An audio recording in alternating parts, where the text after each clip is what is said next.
मुच्यते पूर्णस्य पूर्णमादाय पूर्णमेवावशिष्यते। ओम शांति शांति शांति।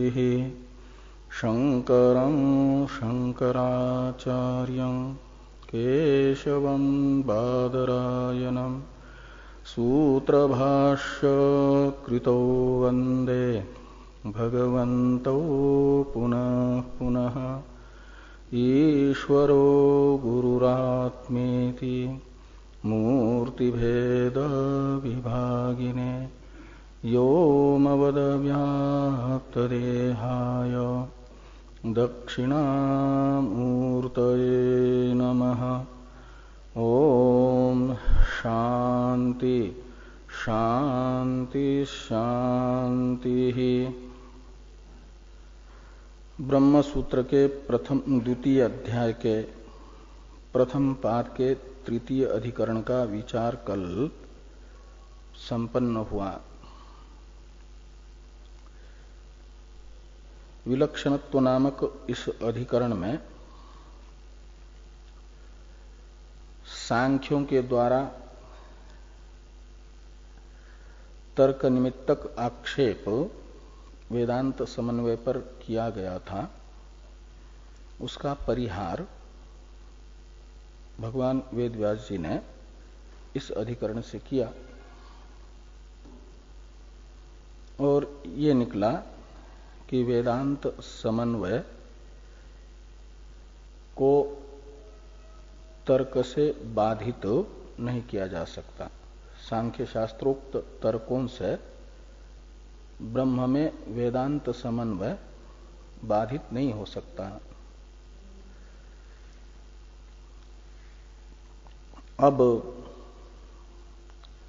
ये जो ये तेन शिष्टा परिग्रहा अपि व्याख्याता अधिकरण है, ये है अतिदेशात्मक अधिकरण। जैसे इसी पाद का द्वितीय अधिकरण अतिदेशात्मक अधिकरण था। प्रथम अधिकरण से सांख्य स्मृति से वेदांत समन्वय का अविरोध बताया गया। सांख्य स्मृति से वेदांत समन्वय का विरोध नहीं हो सकता। और ये तेन योग प्रत्युक्त, ये जो द्वितीय अधिकरण है तृतीय सूत्र का, प्रथम अधिकरण में दो सूत्र हैं, उससे सांख्य स्मृति के साथ आपाततः वेदांत समन्वय का प्रतीयमान जो विरोध था उसका परिहार हुआ।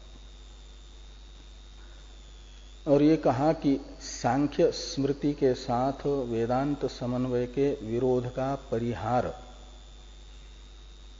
जिन हेतुओं से हुआ, उन्हीं हेतुओं से योग स्मृति के साथ वेदांत समन्वय के विरोध का भी परिहार हो जाता है।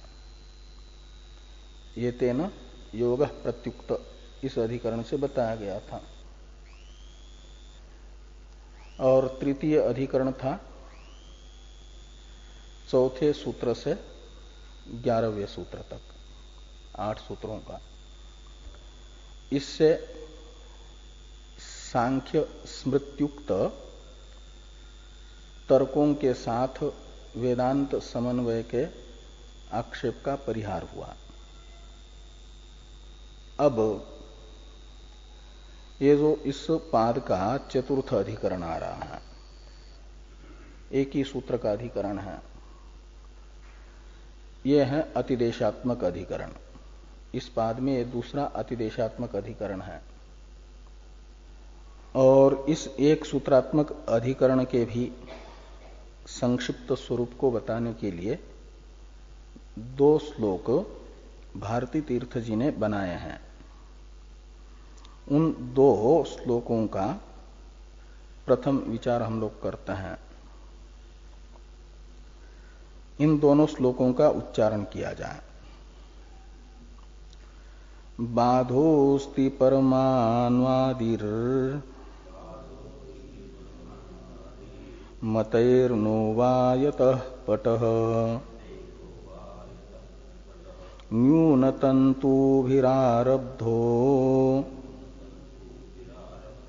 दृष्टो तो बाध्यते मतैः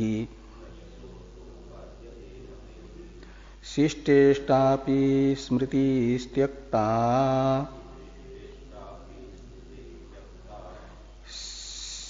शिष्टत्यक्तमतं किमु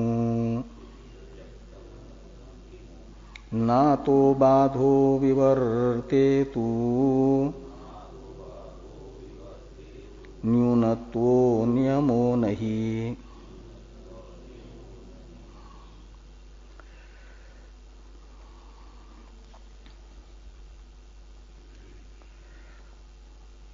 तो ये कह रहे हैं कि प्रधान कारणवाद को बताने वाले स्मृति के साथ भी और प्रधान कारणवाद के प्रतिपादक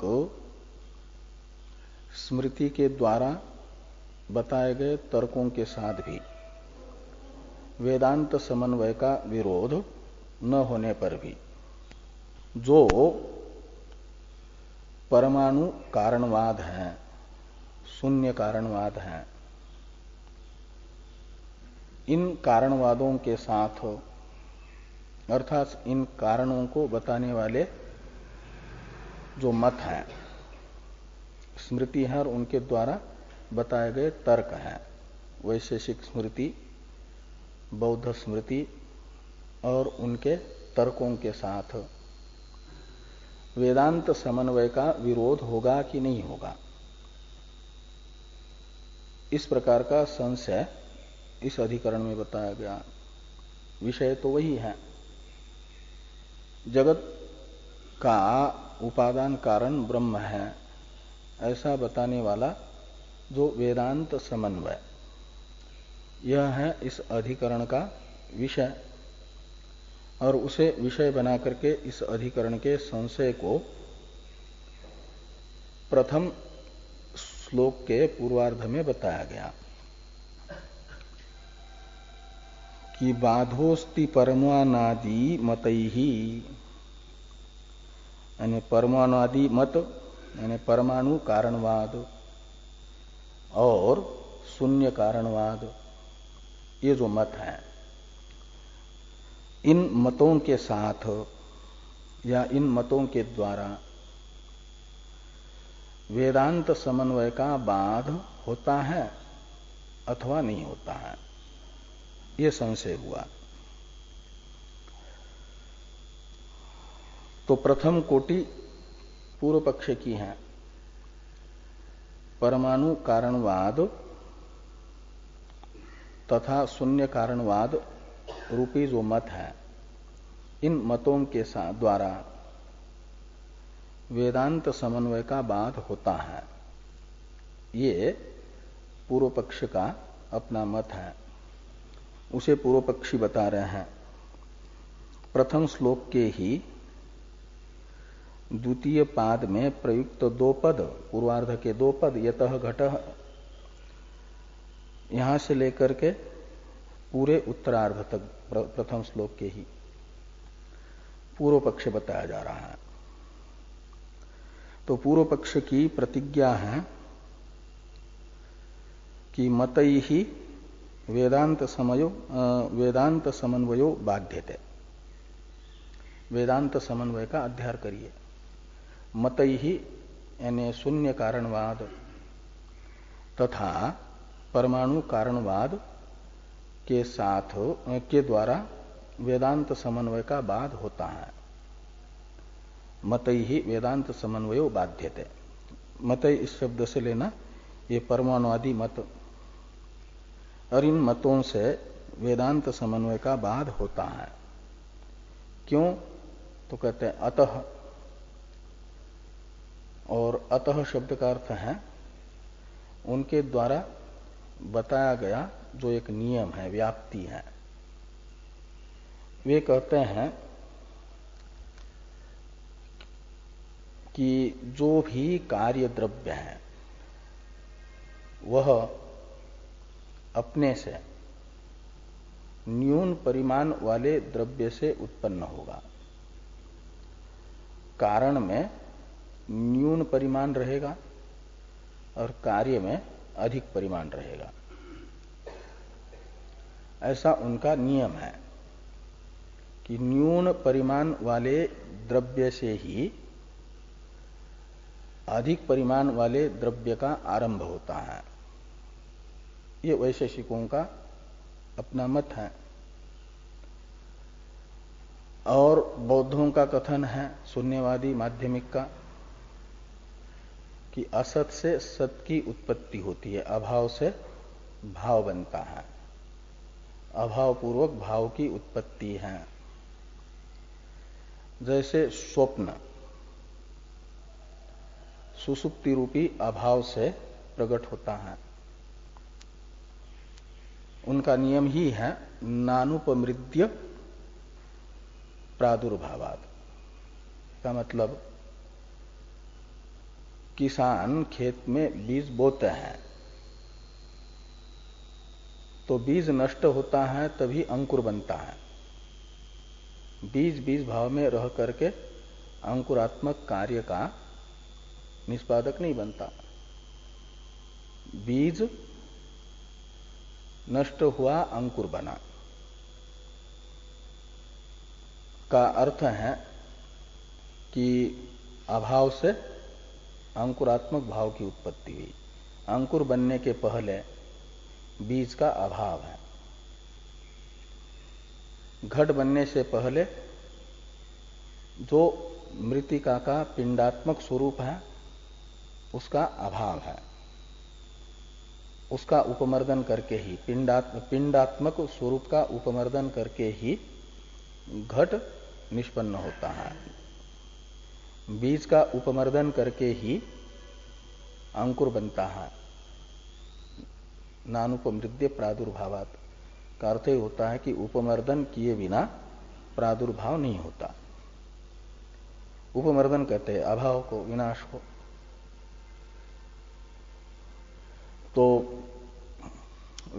अभाव पूर्वक भाव की उत्पत्ति बताने वाले जो शून्यवादी हैं उनका नानुपमृद्य प्रादुर्भाव रूप जो न्याय है उस न्याय को, और वैशेषिकों के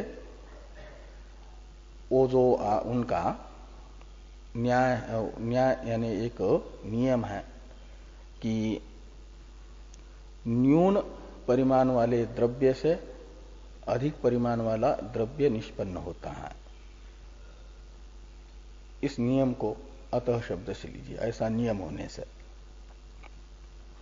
माना जाएगा कि परमाणु कारणवाद रूप मत के द्वारा तथा शून्य कारणवाद रूप मत के द्वारा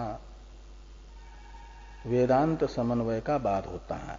क्योंकि वेदांत समन्वय जगत का कारण परमाणु को नहीं बता रहा है, अपितु ब्रह्म से जगत की उत्पत्ति बता रहा है। और ब्रह्म है, वेदांत का ब्रह्म है विभु, व्यापक। तो वो तो अल्प परिमाण वाला नहीं है, उल्टा जगत अल्प परिमाण वाला है, परिचिन्न है। और उसका कारण ब्रह्म जो है महत परिमाण वाला है, महांत विभुआत्मान कहते हैं। तो वो जो नियम है वो नियम तो नहीं बन पा रहा है। इसलिए ब्रह्म को जगत का कारण बताने वाला जो वेदांत समन्वय है वह अल्प परिमाण वाले द्रव्य से अधिक परिमाण वाला द्रव्य उत्पन्न होता है, इस नियम से बाधित होगा। ये नियम उसमें नहीं लग रहा है। इसलिए और दृष्टांत बताते हैं, अल्प परिमाण वाले द्रव्य से अधिक परिमाण वाला द्रव्य उत्पन्न होता है। इसे बताने वाला ये दृष्टांत है कि न्यून तंतु भी पटः आरब्ध दृष्ट यतः, ऐसा अन्वय करिए कि यतः यानी जिस कारण से, न्यून तंतु यानी न्यून परिमाण वाले, अल्प परिमाण वाले जो तंतु हैं उनसे अधिक परिमाण वाला पट आरब्ध होता हुआ देखने में आ रहा है। इससे ये निकलेगा कि जो भी अधिक परिमाण वाला कार्य द्रव्य है वह अपने से न्यून परिमाण वाले द्रव्य से निष्पन्न होगा। तो पृथ्वी आदि द्रव्य है और पृथ्वी आदि द्रव्यों की उत्पत्ति वेदांती कह रहे हैं ब्रह्म से, और पृथ्वी को बताते हैं परिच्छिन्न। पृथ्वी से अधिक परिमाण वाला है जल, जल से अधिक परिमाण वाला है अग्नि, अग्नि से अधिक परिमाण वाला है वायु, वायु से अधिक परिमाण वाला है आकाश, आकाश से भी अधिक परिमाण वाली है माया, और ब्रह्म तो असीमित है, निरतिशय महान है। तो ऐसे अपरिच्छिन्न ब्रह्म से, विभु ब्रह्म से, उससे अल्प परिमाण वाली पृथ्वी कैसे उत्पन्न होगी? क्योंकि नियम है और लोक में देखा जा रहा है कि अल्प परिमाण वाले तंतुओं से उनसे अधिक परिमाण वाला वस्त्र बना, पट बना। तो ब्रह्म से पृथ्वी को, पृथ्वी आदि जगत को उत्पन्न मानने के लिए मानना पड़ेगा कि पृथ्वी आदि से भी अल्प परिमाण वाला ब्रह्म है। तो महतो महियान कैसे कहा जाएगा? फिर वो महान से भी महान है का मतलब वो फिर अल्प परिमाण वाले, अपने से अल्प परिमाण वाले पृथ्वी आदि का कारण नहीं बन पाएगा। ये अतः शब्द का अर्थ है।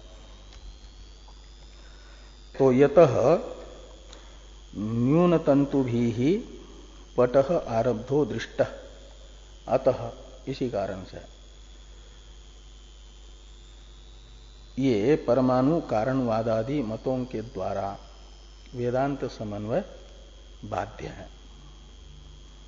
इस प्रकार की आशंका हुई पूर्व पक्ष की। ये पूर्व पक्ष है।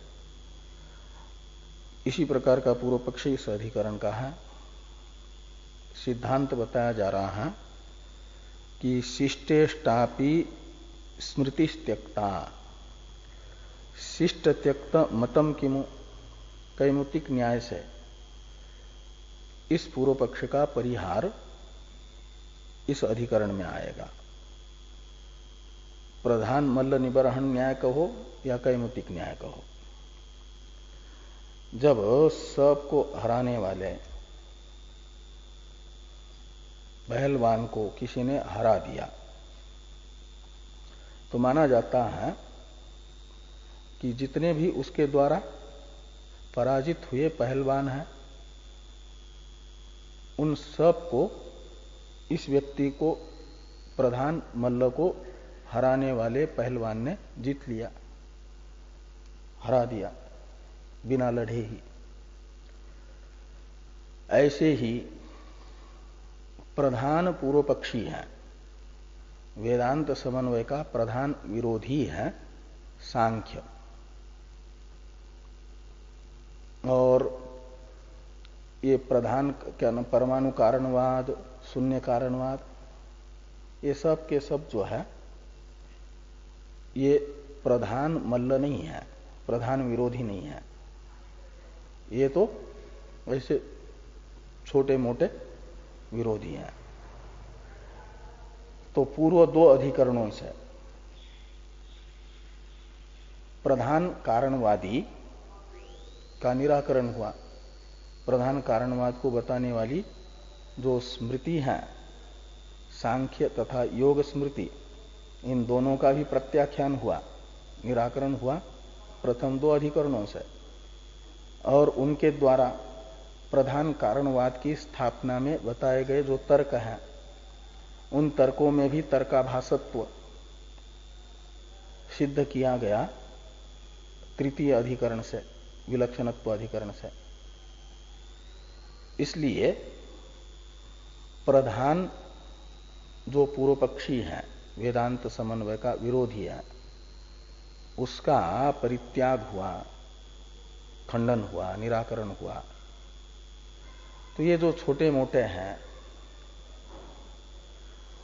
वेदांत समन्वय का विरोध करने वाले मत, इन मतों का परिग्रह नहीं होगा, अपितु मुमुक्षु के लिए वे मत ग्राह्य नहीं अपितु त्याज्य ही है। इसके विषय में क्या कहना है? ये कैमुतिक न्याय द्वितीय श्लोक के पूर्वार्ध में सिद्धांति के द्वारा कहा जा रहा है। जो इस पाद के द्वितीय अध्याय के प्रथम पाद के 3 अधिकरण हुए, इन 3 अधिकरणों से यही कहा गया कि तत्व जिज्ञासु के लिए प्रधान कारणवाद उपादेय नहीं है। यदि प्रधान कारणवाद को अपनाएंगे तो अनिर्मोक्ष अविमोक्ष प्रसंग आएगा, मुक्त नहीं हो पाएंगे। ये पूर्व में आया। तो इसलिए मुमुक्षु को मोक्ष का साधनभूत तत्व ज्ञान प्राप्त करना है, तो तत्व ज्ञान का उपाय जो वेदांत है, उसी के तात्पर्य विषयभूत वेदांत समन्वय को ही अपनाना चाहिए। ये 2 अधिकरणों से बताया गया, पूर्ववर्ती 3 अधिकरणों से। तो ये कहा जा रहा है कि तत्व जिज्ञासु के लिए जैसे प्रधान कारणवाद त्याज्य है, तो ये जो परमाणु कारणवाद, शून्य कारणवाद, यह तो सर्वथा त्याज्य ही है, बिल्कुल अपनाने योग्य नहीं है। इसे दिखाने के लिए ये कहते हैं कि प्रधान कारणवाद को तो कहीं कहीं शिष्टों ने आंशिक रूप से ग्रहण कर भी लिया है, क्योंकि प्रधान कारणवाद का अर्थात सांख्य स्मृति का सर्वत्र वेदांत के साथ विरोध नहीं है। कुछ कुछ अंश में प्रधान कारणवाद वेदांत के समान है, कुछ अंश में। जैसे वेदांत कहता है कि असंगो ही अयम पुरुष, आत्मा असंग है, उनका पुरुष भी असंग है। वेदांत का पुरुष स्वयं प्रकाश है, तो उनका पुरुष भी स्वयं प्रकाश है, चेतन है। तो पुरुष की चेतनता, स्वयं प्रकाशता, असंगता, इस अंश में प्रधान कारणवाद उपादेय है, सांख्य मत उपादेय है, और शिष्टों ने इसका उपादान भी किया है कहीं कहीं। इसलिए कहते हैं कि शिष्टेष्टापि स्मृति ही त्यक्ता, शिष्ट यानी व्यासादि। हम वेदांतियों के लिए शिष्ट हैं व्यासादि, और उनके द्वारा भी पुराणों में स्थान स्थान पर प्रधान कारणवाद में कहे गए जो कुछ सिद्धांत है, पुरुष की असंगता, चेतनता आदि, उन्हें अपनाया है। इसलिए सांख्य स्मृति हुई शिष्टों के लिए आंशिक रूप से इष्ट, और वो आंशिक रूप से इष्ट होने पर भी प्रधान कारणवाद अंश में उसका प्रथम अधिकरण के द्वारा ही निराकरण हुआ। पुरुष की असंगता अंश में ग्राह्य होने पर भी, पुरुष के स्वयं प्रकाशत्व अंश में सांख्य का मत ग्राह्य होने पर भी, जगत कारणवाद के विषय में सांख्यों का प्रधान कारणवाद त्याज्य है। इसे प्रथम अधिकरण के द्वारा बताया गया। तो ये जो कणाद मत है, जिसका व्यासादि शिष्टों ने आंशिक रूप से भी ग्रहण नहीं किया, वह तत्व जिज्ञासु के लिए सर्वथा त्याज्य होगा। इसके विषय में क्या कहना है? ये कहा कि शिष्ट त्यक्त मतम किमु, तो शिष्टों ने आंशिक रूप से भी जिस परमाणु कारणवादादि का उपादान नहीं किया, ग्रहण नहीं किया, ऐसे जो शिष्टों के द्वारा त्यक्त मत के विषय, त्यक्त मत तत्व जिज्ञासु के लिए भी त्याज्य है, इसके विषय में क्या कहना है? इसलिए कहते हैं अतः वेदांत समन्वयस्य न बाधो, ऐसा लगाना। अतः वेदांत समन्वयस्य बाधो न, परमाणु कारणवादादि के द्वारा वेदांत समन्वय का बाध नहीं हो सकता। और वो जो कहते हैं कि न्यून परिमाण वाले द्रव्य से अधिक परिमाण वाला द्रव्य उत्पन्न होता है, ये जो नियम है ये आरंभवाद में होने पर भी विवर्तवाद में यह नियम नहीं है। अल्प परिमाण वाले द्रव्य से अधिक परिमाण वाला द्रव्य उत्पन्न होगा, यह नियम आरंभवाद में होने पर भी विवर्तवाद में यह नियम उपादेय नहीं है, ग्राह्य नहीं है। इसलिए कहा कि विवर्तेतु न्यूनत्व नियमो नहीं, यानी विवर्तवाद में कारण के न्यून परिमाणत्व का कोई नियम नहीं है। इस प्रकार ये वैयासिक न्यायमाला के जो 2 श्लोक हैं, जिन्हें अधिकरण सार भी कहा जाता है, तो इस अतिदेशात्मक अधिकरण का संक्षिप्त स्वरूप इन 2 श्लोकों से बता दिया भारती तीर्थ जी ने। अब जो इस अधिकरण का सूत्र है, इसकी अवतरण टीका है, इसको देखा जा। तो ब्रह्म जगद उपादानम इति ब्रुवन् वेदांत समन्वयो विषय, इस अतिदेशात्मक अधिकरण का विषय है जगत का उपादान कारण ब्रह्म है, ऐसा बताने वाला वेदांत का समन्वय। इति ब्रुवन् ये विशेषण है वेदांत समन्वय का। ऐसा बताने वाला जो वेदांत समन्वय है, जगत का उपादान कारण ब्रह्म है, ऐसा बताने वाला वेदांत समन्वय इस अधिकरण का विषय है।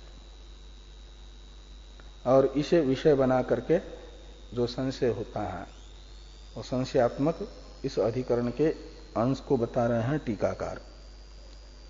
स किम यद विभु तन्न द्रव्य उपादानम इति वैशेषिकादि न्यायेन विरुध्यते न वा इति संदेहे सांख्य वृद्धानाम तर्काकुशल मतित्वेपि वैशेषिकादीनाम तर्कमति कुशलत्व प्रसिद्धे तदीय न्यायस्य अबाधितत्वात् विरुध्यते इति प्रत्युदाहरणेन प्राप्ते अतिदिशति एते नेति। संशय तथा पूर्व पक्ष, इन दोनों अंश को इस सूत्र के अवतरण के प्रसंग में बता दिया। 3 अंशों को बता दिया। प्रथम वाक्य से बता दिया गया विषय, और द्वितीय वाक्य से बताया जा रहा है संशय तथा पूर्व पक्ष। ब्रह्म जगत का उपादान कारण है, ऐसा बताने वाला वेदांत समन्वय बाधित होगा वैशेषिकों के इस तर्क के द्वारा अथवा नहीं बाधित होगा, यह संशय है। वैशेषिकों का वो तर्क बताया कि स किम में स शब्द का अर्थ है वेदांत समन्वय, किम का अर्थ है क्या, प्रश्न अर्थ में है। और वैशेषिकों का तर्क बताया जा रहा है, यद विभू तन्न द्रव्योपादानम इति वैशेषिकादि न्यायेन विरुध्यते न वा। तो विरुध्यते का कर्ता है स विरुध्यते न वा, स यानी वेदांत समन्वय। तो वैशेषिकों का तर्क कौन सा है, न्याय यानी तर्क, वो है कि यद विभू तन्न द्रव्य उपादानम, ये जो वैशेषिकों का नियम है कि जो विभू द्रव्य है वह द्रव्य का उपादान कारण नहीं होता। वैशेषिकों के यहां 7 पदार्थ हैं, द्रव्य गुण कर्म सामान्य विशेष समवाय अभाव। इनमें से जो पहला पदार्थ है द्रव्य, उसके 9 भेद हैं, पृथ्वी अप तेजो वायु आकाश काल दिग आत्ममनांसी नवैव द्रव्यानि, ऐसा तर्क संग्रह में एक वाक्य ही है द्रव्य के 9 भेद बताने वाला। एक है पृथ्वी, दूसरा है जल, तीसरा है तेज, चौथा है वायु। और ये जो 4 द्रव्य हैं 9 द्रव्यों में से, ये कार्यात्मक द्रव्य हैं। इनके 2 भेद हैं, ये नित्य भी हैं अनित्य भी है। नित्य है कारण रूप पृथ्वी, कारण रूप पृथ्वी है परमाणु पृथ्वी के, यानी पृथ्वी के परमाणु, जल के परमाणु, तेज के परमाणु और वायु के परमाणु, ये नित्य है। और द्व्यनुकादि रूप ये कार्यात्मक पृथ्वी है, और द्व्यनुकादि रूप जल कार्यात्मक जल है, द्व्यनुकादि रूप तेज कार्यात्मक तेज है, द्व्यनुकादि रूप वायु कार्यात्मक वायु है। इसलिए जो कारणात्मक वायु पृथ्वी आदि है परमाणु रूप, वो तो नित्य है, और द्व्यनुकादि अनित्य है। उनको कहा जाता है द्व्यनुकादि रूप पृथ्वी आदि को कार्य द्रव्य। और बाकी जो 5 द्रव्य हैं, आकाश, काल, दिशा, आत्मा और मन, उनके यहां ये 5 द्रव्य नित्य हैं, ये कार्यात्मक नहीं है। और पृथ्वी आदि नित्य भी है अनित्य भी है 4 द्रव्य। द्व्यनुकादि रूप तो अनित्य है, परमाणु रूप नित्य है। आकाश, दिशा, काल और आत्मा, इन 4 द्रव्यों को वे लोग विभू द्रव्य कहते हैं। 9 द्रव्य हैं, उनमें से 4 विभू द्रव्य हैं, दिशा, काल, आकाश, आत्मा। और जो विभू द्रव्य होगा उसका परम महत् परिमाण माना गया है उनके दर्शन में। तो आकाश, काल, दिशा, आत्मा, यह 4 द्रव्य विभू द्रव्य हैं, इनका परम महत् परिमाण है, सबसे महान परिमाण है विभू द्रव्यों में। और परमाणु में माना जाता है परम अणुत्व परिमाण, द्व्यनुक में माना जाता है मध्यम अणुत्व परिमाण, और त्रियणुक से लेकर के फिर जितना भी कार्य द्रव्य है उनमें मध्यम महत् परिमाण माना जाता है, और विभू द्रव्यों में परम महत् परिमाण माना जाता है। इसलिए विभू द्रव्यों का सबसे बड़ा परिमाण माना गया है।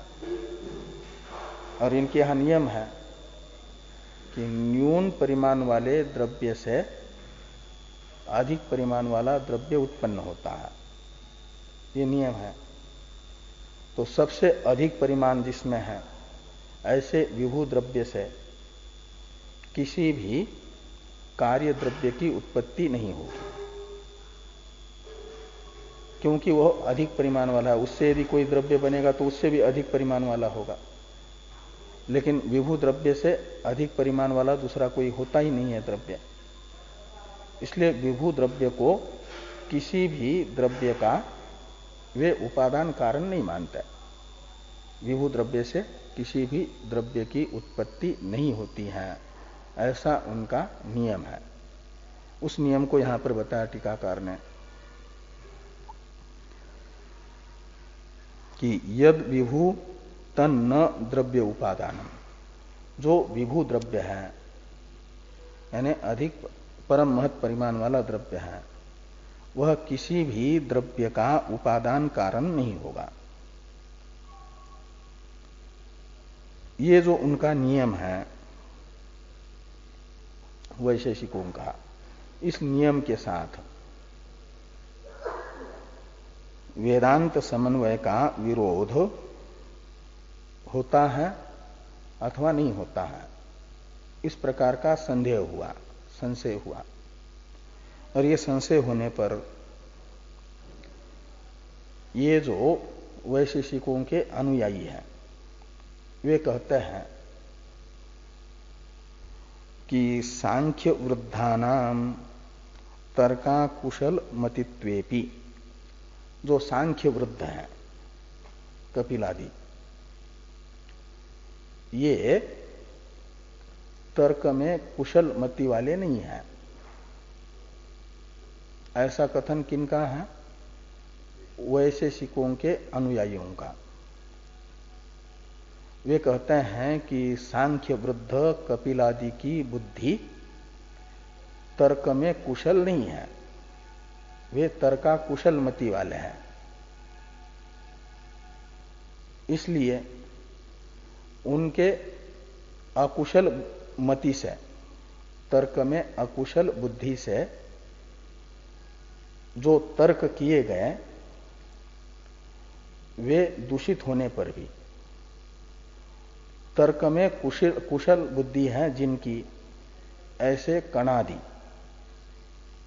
जो वैशेषिक वृद्ध हैं, उनकी तो तर्क में कुशल बुद्धि होने से उनके द्वारा किए गए जो तर्क हैं वे निर्दोष तर्क होंगे, अबाधित तर्क माने जाएंगे। और उन अबाधित तर्कों से ये निश्चित हो रहा है कि अल्प परिमाण वाले द्रव्य से ही अधिक परिमाण वाला कार्य द्रव्य उत्पन्न होता है। कार्य द्रव्य का उपादान कारण अल्प परिमाण वाला द्रव्य होता है। यह निश्चित हुआ अबाधित तर्क से। वैशेषिकों के द्वारा कल्पित जो तर्क हैं, कुशल बुद्धि से तर्कित होने के कारण वे अबाधित तर्क हैं, और उन अबाधित तर्कों के साथ वेदांत समन्वय का बाध जरूर होगा। इत्याकारक ये पूर्व पक्ष है। इस पूर्व पक्ष को प्रत्युदाहरण संगति से इस अधिकरण में बताया जा रहा है, और इस प्रकार का पूर्व पक्ष होने पर सिद्धांत बताया जा रहा है ये तन इत्यादि सूत्र से। तो ये यहां पर कहा तो संगति रूप अंश भी बता दिया, 4 अंश बता दिए अधिकरण के, विषय, संशय, पूर्व पक्ष और संगति। ये तेन शिष्टा परिग्रह अपि व्याख्याता, इस अधिकरण का, इस अधिकरण से पूर्ववर्ती विलक्षणत्व अधिकरण के साथ प्रत्युदाहरण संबंध बनेगा, प्रत्युदाहरण संगति हो जाएगी। तो अधिकरण के कुल होते हैं 5 अंश, किसी किसी के मत में 6 अंश तो 4 अंश यहां बता दिए टीका में टीकाकार ने। सूत्र से वेदव्यास जी सिद्धांत बता रहे हैं, तो बचा एक अंश 6 अंशों में, वो है फल। फल को भी बता रहे हैं टीकाकार। तो कहते हैं फलम पूर्ववत, ये अतिदेश अधिकरण है ना, इसलिए अतिदेश अधिकरण का तो फल, ये जिस अधिकरण का अतिदेश है उस अधिकरण में जो फल बताया गया पूर्व पक्ष में, वही अतिदेश अधिकरण के पूर्व पक्ष का भी फल होगा। अतिदेश अधिकरण के सिद्धांत का जो फल बताया गया, पूर्व अधिकरण का जो सिद्धांत का फल है, वही अतिदेश अधिकरण के सिद्धांत का फल होगा। तो पूर्व में क्या बताया गया था? वेदांत समन्वय की असिद्धि पूर्व पक्ष के मत में फल है, और सिद्धांत मत में वेदांत समन्वय की सिद्धि, ये फल है। ऐसे इस अतिदेश अधिकरण के पूर्व पक्ष का भी फल होगा वेदांत समन्वय की असिद्धि। यदि वैशेषिकादि के तर्कों के साथ वेदांत समन्वय का विरोध होगा, उससे यदि वाद होगा, तो वेदांत समन्वय सिद्ध नहीं होगा, उसकी असिद्धि ये वैशेषिकादि रूप पूर्व पक्ष के मत में फल सिद्ध होगा। और सिद्धांत में, सिद्धांत के अनुसार वैशेषिकादि के तर्कों से वेदांत समन्वय का बाध नहीं होता है, इसलिए वेदांत समन्वय की सिद्धि ये इस अधिकरण के सिद्धांत पक्ष का फल होगा। ये टीका में कहा कि फलंतु फलम पूर्ववत, सूत्र तथा भाष्य पर चर्चा हम लोग कल करेंगे।